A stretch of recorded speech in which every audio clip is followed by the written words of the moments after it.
We've endorsed JP, right? JD Mandel, and he's doing great. MeidasTouch put together a really fun compilation that highlights Donald Trump's cognitive decline over the past few years. But first, Marjorie Taylor Greene loses her mind over new Fox Biden-Trump poll. Representative Marjorie Taylor Greene refused to believe what she was seeing. Both her and Donald Trump had an absolute meltdown on social media today after Fox News was forced to cover a poll that shows President Biden winning by 2 points due to economic recovery. Watch this clip. For the first time since October, Fox polling shows President Biden leading former President Trump by 2 points in a hypothetical matchup. Biden's lead comes as positive views on the economy have now hit their highest level so far of his presidency. And this was bound to happen. Donald Trump's convictions really helped people understand that the election is between a criminal and just President Biden. That, combined with economic recovery and people valuing Roe v. Wade and learning about Project 2025, all of this coming together is beginning to give Biden the edge. This article reads, MAGA Representative Marjorie Taylor Greene went ballistic Thursday over a new poll from Fox News that saw President Joe Biden take the lead from Donald Trump, even if by only a couple points. Clearly confusing the poll's agreeableness with its accuracy, the Georgia Republican found herself in lot goose step with the meme-loving fascist Charlie Kirk, who also took issue with the results. Charlie Kirk tweeted out, "Okay, I've been studying this new Fox News poll and I have concluded it's a complete outlier. They have Joe Biden winning rural voters 50 to 48% over Trump. There's no way that is possible. Zero." But keep in mind, Fox News' polling division is completely separate from their pundit division, and it actually has a pretty good track record when it comes to polling. People like Sean Hannity have absolutely zero effect on what the polling division does. The article continues, Kirk didn't provide any evidence for this claim, but Greene, who is no stranger to pushing conspiracy theories, reposted his so-called analysis in total agreement.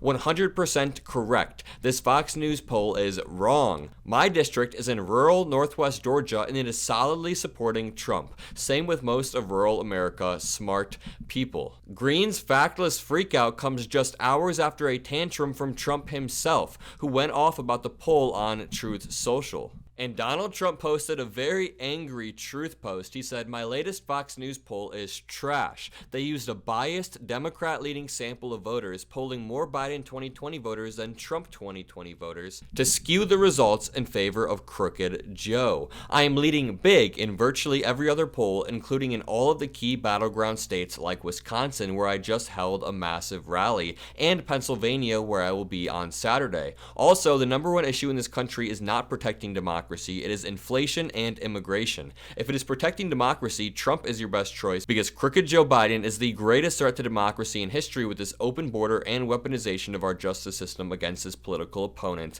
me." All of Trump's talking points are so old and washed at this point, but it's so easy to debunk all of them. I'd wager that the candidate who tried to call officials around the country and pressure them to find votes is a bigger threat to democracy. I'd wager the candidate who sicked his supporters on the Capitol on the day we're supposed to be having a peaceful transfer of power is a bigger threat to democracy. Joe Biden didn't weaponize any sort of justice system. You were convicted by a jury of your peers that your lawyer helped select. Your lawyer had a say. This person that you hired.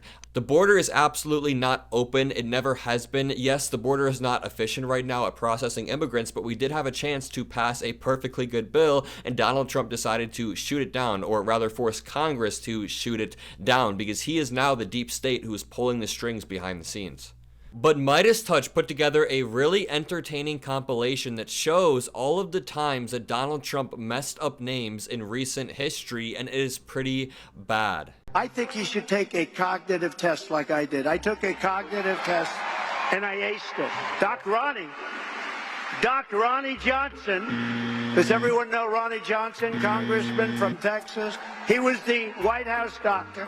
How good did Elise Stepanek do? Jimmy Connors is good. He's also happy. Mike Bolton, John Bolton is here. Mike Bolton, as you know, is in Russia. And there was progress today. I look forward to solving it. Thank you, Steve. It was Trump's fault. It's always Trump's fault. Can it ever be like Rick Gates' fault? I mean, it's always Trump's fault, Rick. By the way, they never report the crowd on January 6th. You know, Nikki Haley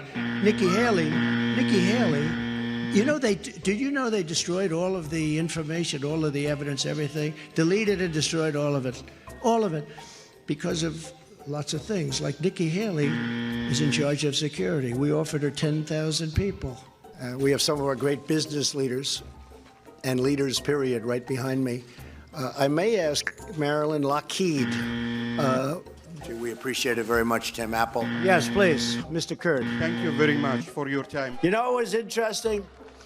Joe Biden won against Barack Hussein Obama. Has anyone ever heard of him? Arrest their leading political opponent, and leading by a lot, including Obama. I'll tell you what, you take a look at Obama and take a look at some of the things that he's done. And Putin, you know, has so little respect for Obama that he's starting to throw around the nuclear word today. You heard that, nuclear. Thanks for giving your first comments on the bill on this show. It means a lot to us. We appreciate it, sir. Thanks a lot. You have a deal. Thanks a lot. Bye. Joe Bright, this guy is just the worst. So will Christian ever run for president against you? And you heard the prime minister, you heard maybe have Matt Blum speak next, because he's been so incredible in so many ways. He fights so hard. He loves his state. He loves the people.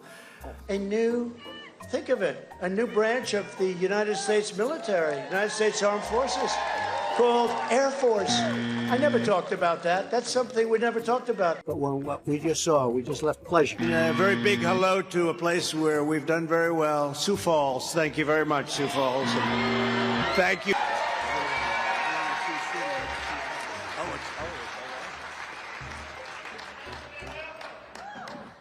So, Sioux City, let me ask you, and the worst president in the history of our country who is cognitively impaired, we would be in World War II very quickly. The worst president in the history of our country will be a fading nightmare. He'll be I have fading memory.